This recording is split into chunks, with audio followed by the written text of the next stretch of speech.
All right, welcome to the Naked Earth podcast. Today I am interviewing my mom.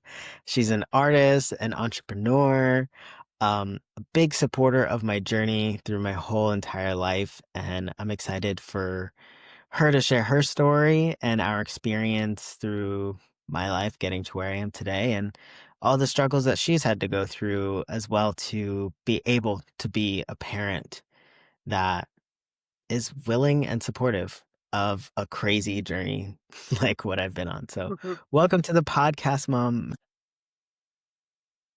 Let's take a deep breath. Exhale out the mouth, grounding into the space. What is on your heart today, Mom? Oh, what's on my heart today? First of all, it's really good to see your smiling face. You're always so positive and have been such a positive influence on my life. And now you're really bringing joy to my day today. Just seeing you. Well, thank you, Mom. You're bringing some joy to my day too. I miss you. Cool. I interviewed my dad not too long ago, Hmm. uh, and I'm curious, what was it like raising somebody like me who's transgender and an artist and Mm. does not listen to authority? No, you didn't listen to authority, which is a good thing, to be your own person. It's always important to be authentic, always, whether you're 8 years old or 80 years old. Um, Growing up, your dad played a huge part. He took all your brothers and sisters and you to the parks all the time, which was so awesome. And I think that got you really interested in nature and being outdoors. And I played more of a part, like, let's find activities like to express your creativity. Um, I would take you to art stores and bookstores. And at the time, I was working a lot. And I would take my Mondays and you would go to the library or to the YMCA or something. But there was always something, a project for you, whether it's a little uh, pine car or building a birdhouse or painting by numbers. It was always something creative. I mean, we both played a good part into who you are today. For You sure. were, I remember and going to the art store and you would always just be like, "All right, pick out anything." And would just pick all these different kinds of projects and um but it wasn't until I was like 15 or so, when you were carving that sign. oh yeah. And that's how I got into wood carving, which really changed Mm. my life. I can remember you said to me, "Mom, let me try it." And they were really sharp tools, okay? They were like surgical steel blade. They were super sharp. Like you could do surgery with these knives. And you were just watching me and watching me. And it was a really crappy piece of wood I was doing it on. It was probably like pressed plywood. It wasn't even really good wood. But I would chip away and get at each layer and you just watched. I was at the kitchen table doing it. And you, let me try. Oh, you're gonna hurt yourself, Elliot. And finally I said, you know what? Why not? Can always go get stitches. So I let you try Which it I and did cut my finger pretty you bad in the did. beginning You down to the did. bone. Still got the scar to prove it. Well, it all took off from there because you really enjoyed it and you would get little pieces of wood and you would make these plaques, which I still have. Your first one. And you you just stuck to it. It was just, you, nothing was going to stop you. You did it constantly. You'd be up midnight, 1 o'clock in the morning, carving your little plaques, and it was great. Mhm. I Yeah, I loved it. was really grateful how much you supported me in learning the arts. I always say, like, if it wasn't for my mom just letting me explore and encouraging me to be an artist, I don't think I'd be able to be where I am today. Art has taken me all over the world, and I've traded art for many things. I've increased a lot of money from art. And, you know, what was it like for you seeing, your kid like exploring and pursuing art as like a career when, you're an artist too? What was that like kind of watching the next generation? That's easy because I almost felt jealous that why didn't I start earlier a career earlier? You were very young, and here I am 65 and I have a very successful mural business, and but it took me 50 some years to get there. And I put money first instead of my authenticity of what I wanted to do in life. I wanted to be an artist, but I was constantly shut down by my parents. My parents were not supportive at all. Oh, you can't do that. You're a girl. You need to be a nurse or a banker or a school teacher. And there's no such thing as being an artist. Like it's not a real career. And so I was Mm, shut down. So I was kind of jealous. Not like my ego back then was a little more than it is now, but it made me feel like, damn, I wish I would have done that. Look at him go. He's gonna be somebody. And mm, yeah, that's how it made me feel. Like I wish I would have stuck to it. And I really admired your stick to itiveness. mm. If you could go back, what would you do different? Oh, I would pursue my art career definitely right out of I went to trade school. I went to sign painting school. But at the time, it was just when like computers and digitized art was becoming popular in the early 80s. So um it was a lost art, hand painted signs and murals. It was a lost art. Everybody wanted this new thing. Oh, look at this. This is so great, But now everybody is regressing and wanting the personalized touch. They don't want the plastic on their building. They want something really personal. So to answer your question, I definitely would have pursued right out of as while I was young, right out of school. Mm.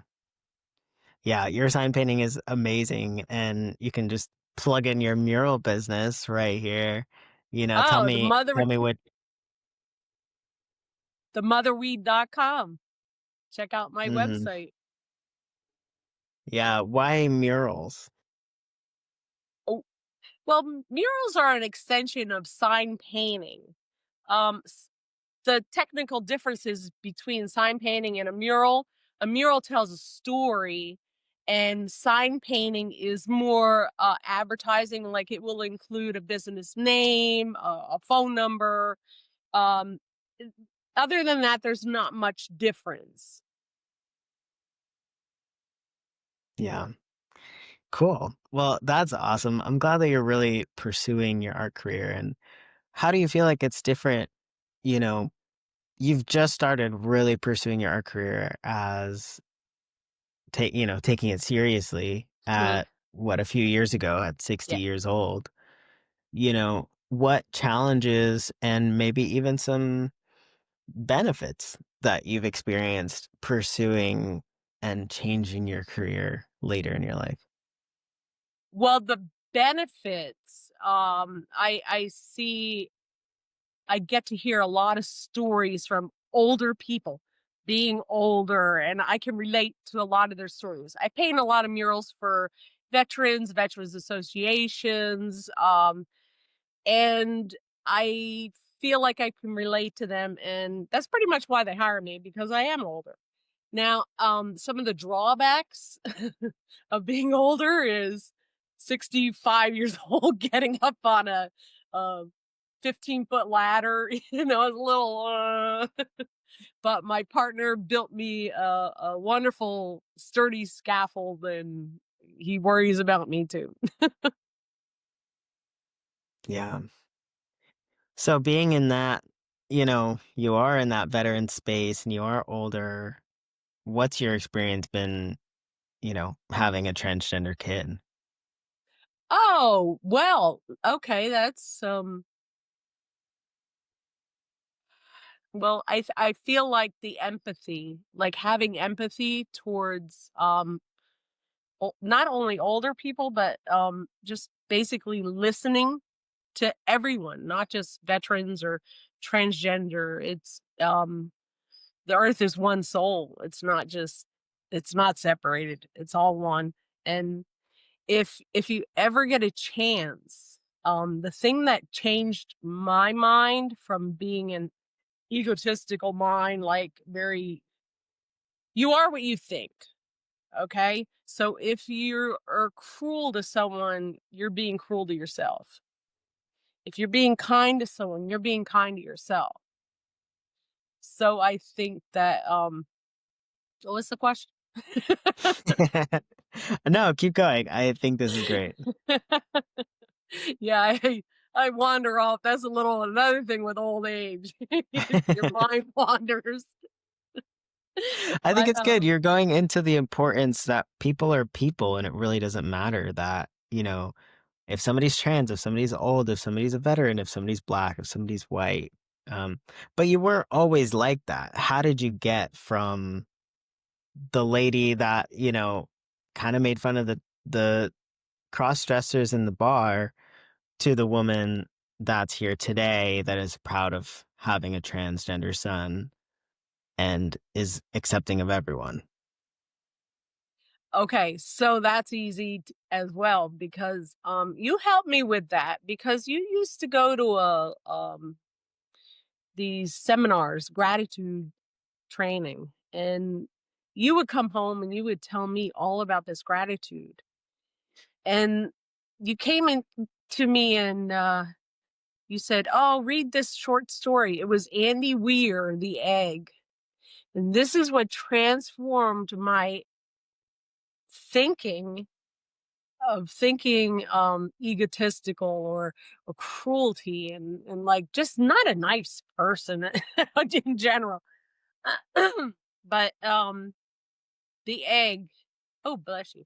The Egg by Andy Weir has a lot to do with empathy and connection with people. And once I read that book, and I suggest everyone read that book. It's a very short story. It would take like 15 minutes to read. Short story. But you put yourself in other people's shoes is what you do. And when you start to do that in real life, not just in a book, when you start to, you know, treat that person that, say you're driving and you see a homeless person along the road with a sign and you need money for food or something. Put yourself there. I'm there. What if that was me? What if that was my kid? What if you have to have empathy? The whole world needs it and compassion. And without that, you can't even begin to understand, human connection.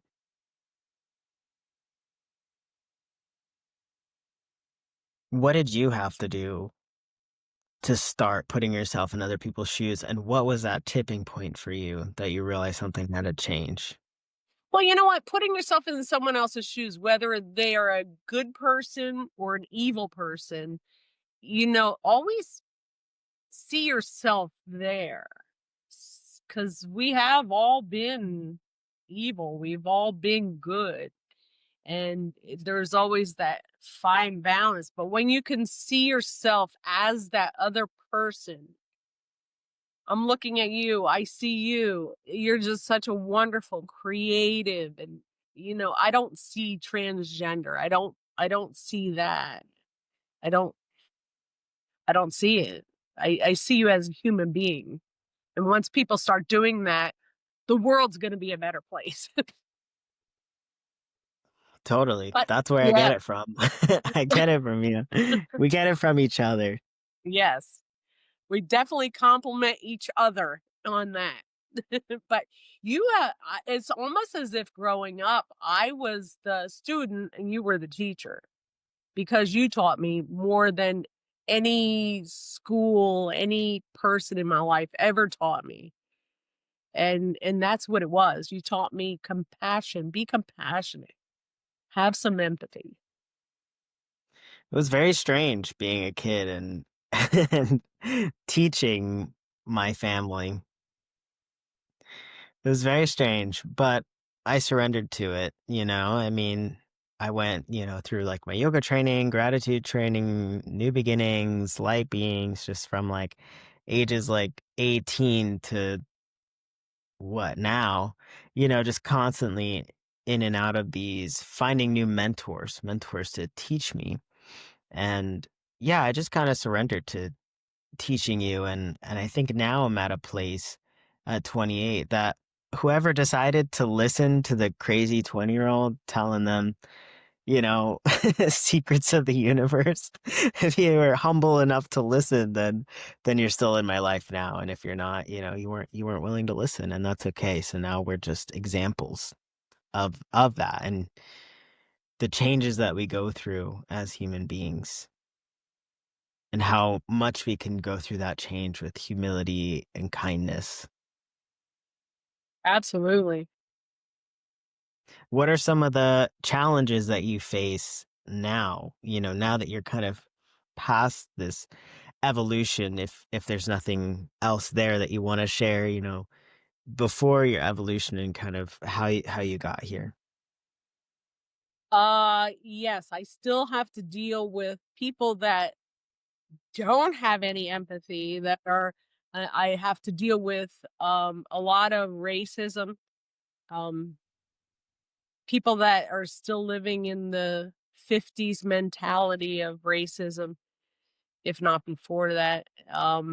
Inequality.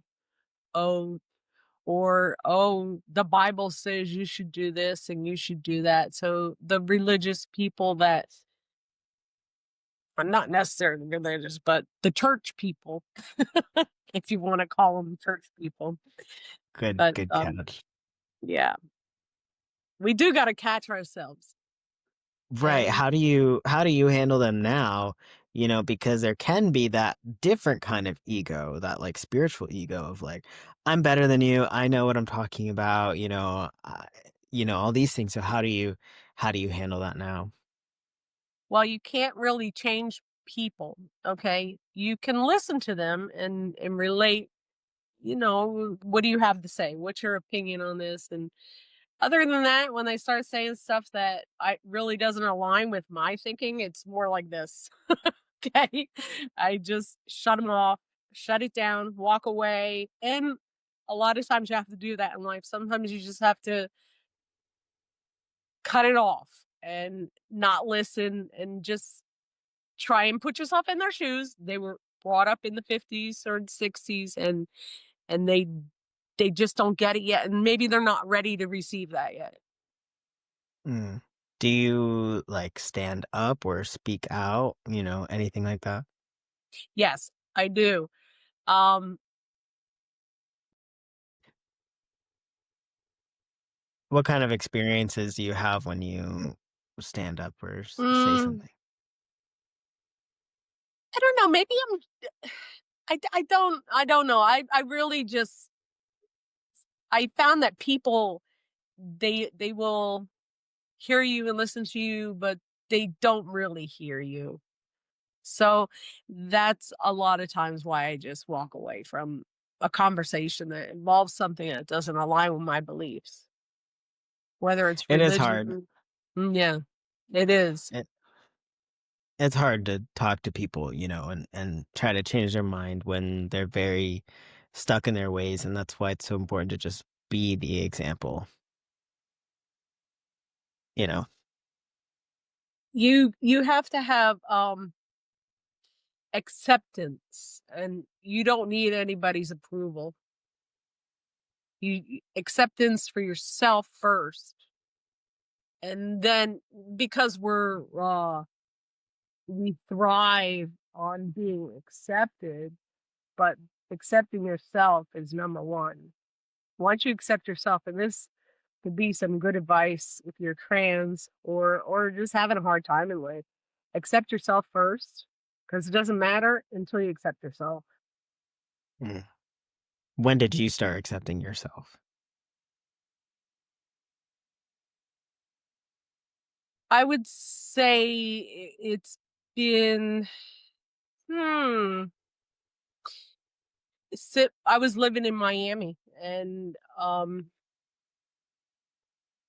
you would come and talk to me about, "Oh, this is so great, mom, this gratitude class." And I went to your graduation, and I really wish you tried to talk me into, "Come on, come to one of the, classes." And your friend Luna said, "Come on, you gotta go." And I didn't know. I didn't know. I was still like on that, like, I don't know what this is all about. I like what I'm hearing, but once you kept talking to me about it, and I just felt such joy in what you were telling me, like to be grateful and thankful for everything we have.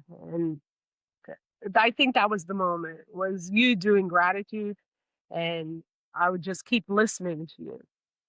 Mhm. Yeah, at that time, you also started making Organite. Tell me about your Organite journey. Oh, I did. I did, and I still make it, and that's awesome. Organite, it will bring you a higher vibration, okay?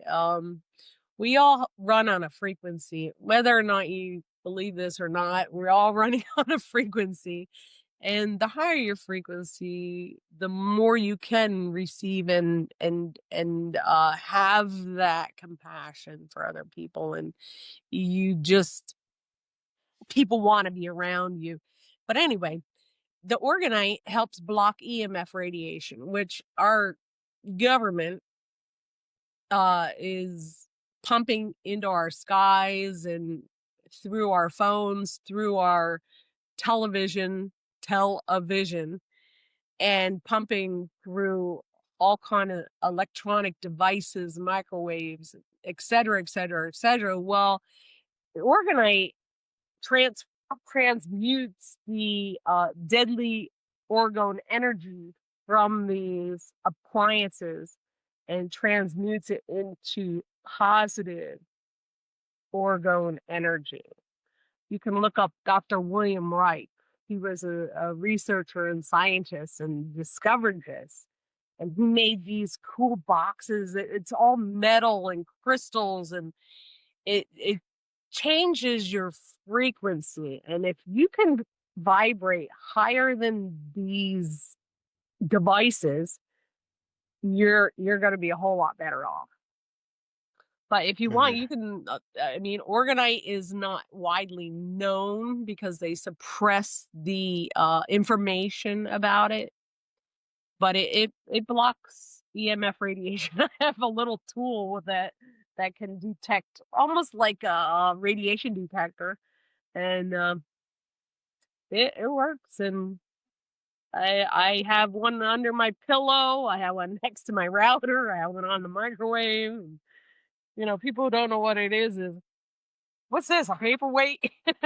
It's it's helping you feel better. I remember when we lived in Ellington in Florida, another town over from here, and people would come into the house and they would be like, "Something about this house makes me feel so good. What's in here?" And even the power company had to come out one time, and they're like, "I don't know what's wrong with your meter, but" We had, like, pounds and pounds and pounds of Organite, just shelves and shelves of Organite in the dining room. But it works, and I throw my little tower busters at every 5G tower I see, you know, trying to save the planet one tower buster at a time. And tell me more about how the Organite changed your life personally. Uh, well, for one thing, it got me involved in something I was really interested in. I'm trying to figure out this whole world myself, and I'm starting to see that everything runs on a frequency. And once you change your frequency, once you start vibrating at a higher level instead of vibrating at such a low level with negativity and such like hate and evil, once you start vibrating high with a love frequency and frequency of the Schumann resonance, and it's your good things are just attracted to you, and just it was so easy for good things to come my way started when I started making this. Everything changed. Everything started. I know it sounds like hocus pocus witchcraft, but it really happened. It like people say to me, "Oh, you're just lucky." No, I'm not. Mm-mm. Y- You bought a You, house for $500. I did. I did. I did. Now you filled the Organite with you filled the house with the I Organite, filled the with $500 house. Yeah. I No, did. I watched you go, from just being surrounded by awful people, awful environment, not being treated in a good way, to going and living a peaceful life surrounded by people that love you and care about you. Yes, that Mhm, is 100% true. I was treated awful my whole life. I was treated awful, didn't even know it. I didn't know it, and you said, "Mommy, you can put up with it. You can't put up with it. Come on, back yourself. Let's go." You got me out of that horrible situation, mhm. and I thank you every day for getting me out of that horrible situation and recreating a beautiful life for myself, and I'm very happy now, and I'm treated well, and Mhm. I'm enjoying paradise here in Florida. No, that's something that I really admire about you, and I use you as an example so often when I see people in situations that really like a whole different life is one choice away. And I really saw you, you know, make those choices, you know, over about a year period, I think, where you really changed your life around. And what would you say to somebody that is too afraid to make those choices that they know will change their life? All right, words have power. Words have power, and you need to tell yourself that everything is gonna be great. Everything it's medicine. Your words that come out of your mouth builds it in your mind so much that it becomes true. I need a place to live. Man, I need a place to live. I'm gonna get a place to live. I'm gonna do it. I'm gonna do it. I'm gonna do it. Next day, $500 house comes my way. Oh, I really liked that car when I was like 20 years ago. Um, I really like that, but I don't have the money for that. But I do need a car. You know what? I'm gonna get my dream car, and I'm gonna get what I'm gonna pay for it. Bingo. Next day, got the car of my dreams that I always wanted. I mean, those are material things that aren't important that I realize now. But it's the power of the mind. Your mind can do so many wonderful things. You just have to program it in those frequencies and they just start coming your way, and you'll be just drowning in love and happiness. But what about the person that's sitting at home? They can't put food on their table. They're, you know, probably in abusive relationships that everything just seems to go wrong and they have no reason to believe, oh, yeah, right. Like, yeah, I'm just going to tell myself that tomorrow I'm going to have $1 million. Very doubtful people. Like, what do you tell them?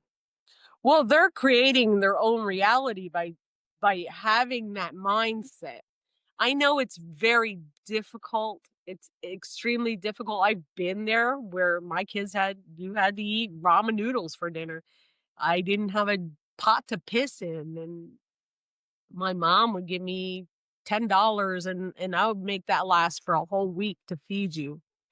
And it is a dire situation and my heart bleeds for those people. But to get out of that rut, you have to change your mindset. It is hard as it is.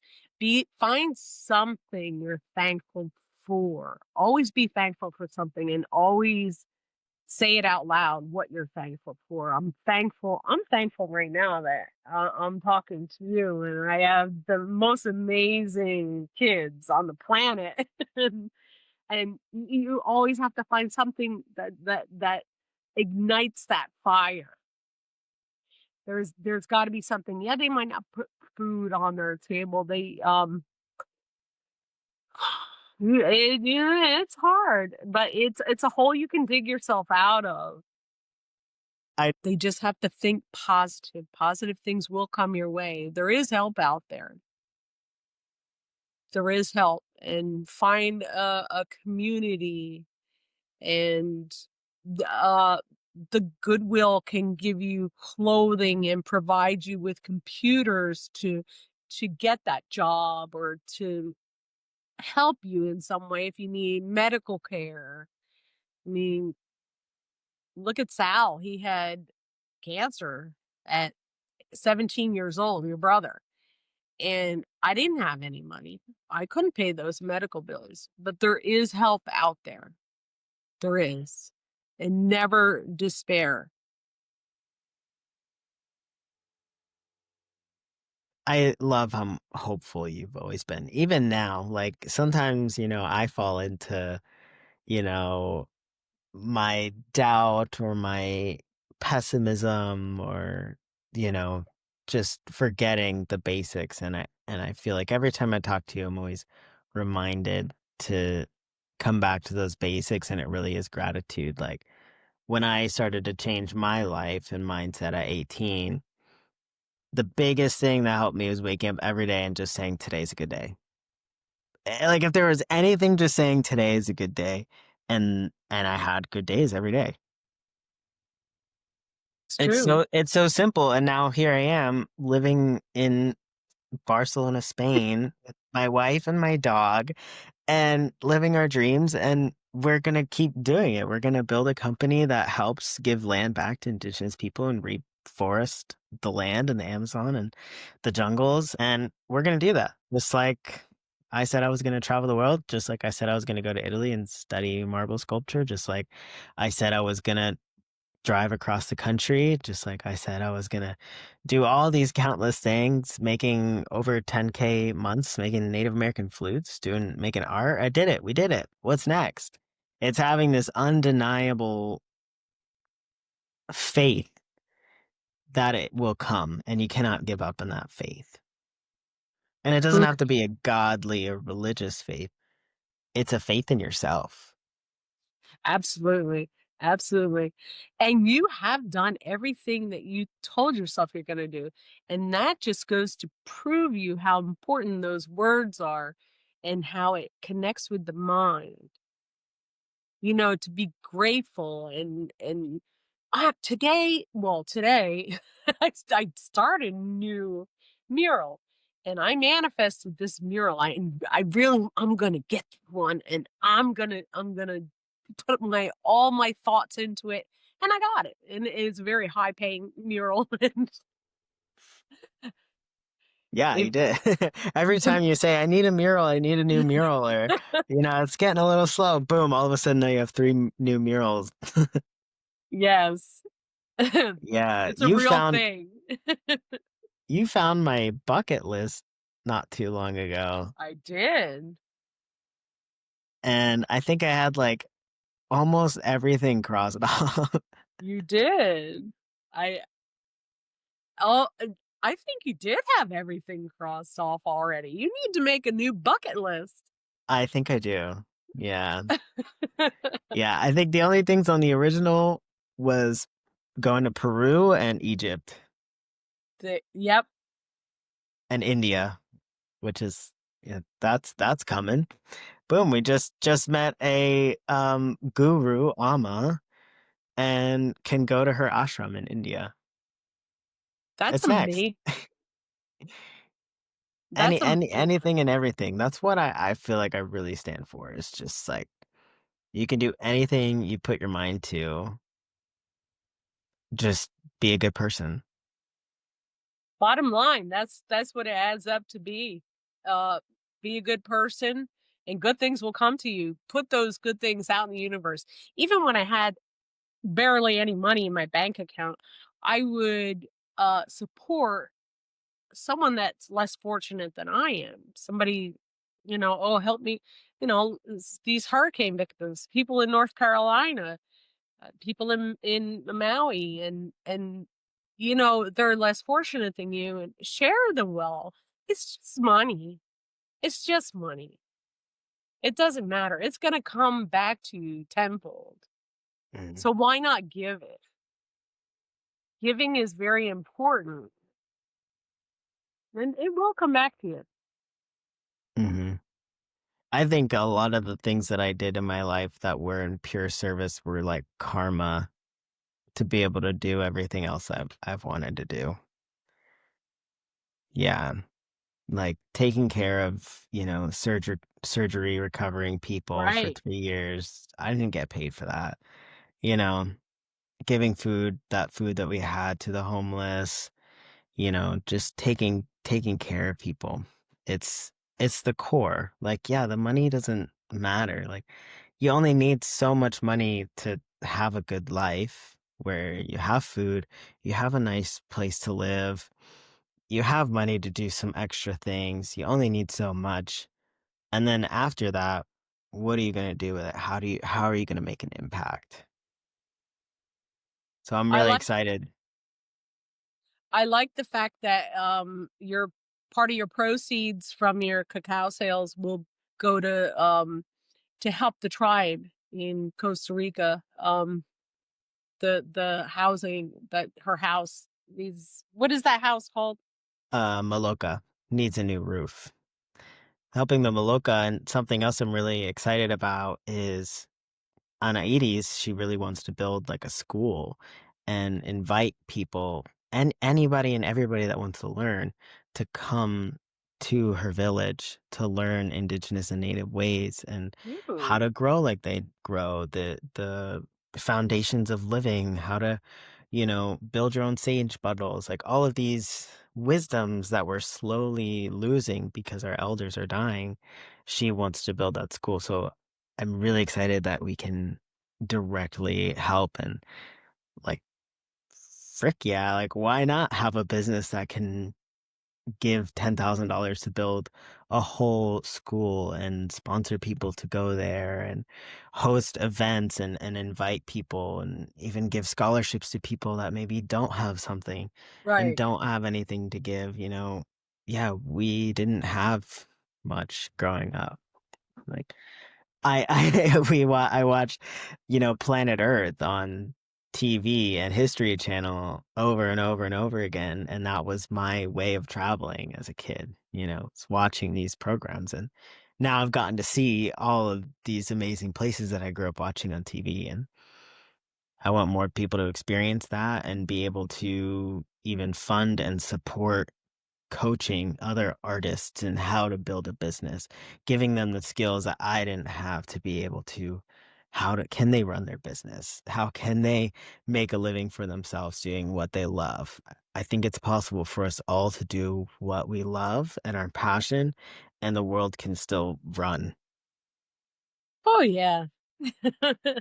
Do what you love. Be yourself.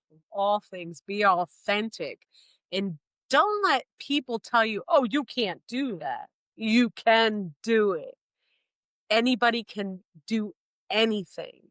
You can do whatever your mind tells you you want to be. Want to Hmm. be an artist? You're an artist. I'll always be an artist. Even though I'm getting really into business now, it's so that we can have this running and have this passion so that I can buy a freaking $10,000 chunk of marble and just work on that for months. Yeah, it's not going away. You will. Don't worry. Don't worry, Mom. I'm still an artist. You will.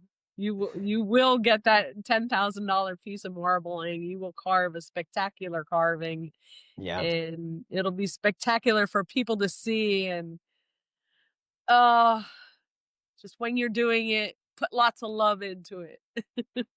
Put love always. into everything. Always. Is there anything else you'd like to share or any of your experiences that you want to Hmm. share? Hmm. Not that I nothing that comes to the top of my head. It's just it's all about this whole world is good and evil and choose good.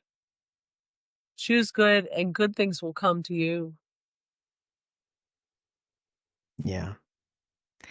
So I end every podcast asking this question. If you imagined yourself as a ripple in time, that your life is a drop in the water, and there's seven ripples that extend out from you, and that's the seven generations after you, what message would you want to be carried through your ripples? Would be to be a good person, have compassion, and maybe by in 7 generations it's gonna be such a lost art, carving wood or creating a mural.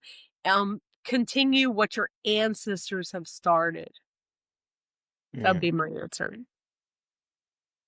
love it. Well, thank you for being here and sharing your time, energy, joy, and hope with us all today. Any last words? Oh, love you. I love you I too. love Big I, hugs.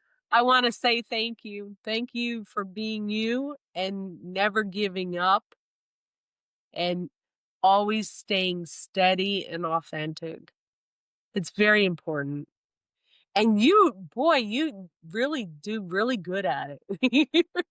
You are good at it. You're an old soul. You There's nothing probably else have to be. lived. Yeah, you're an old soul. Yeah, big hug. Love you. Love you.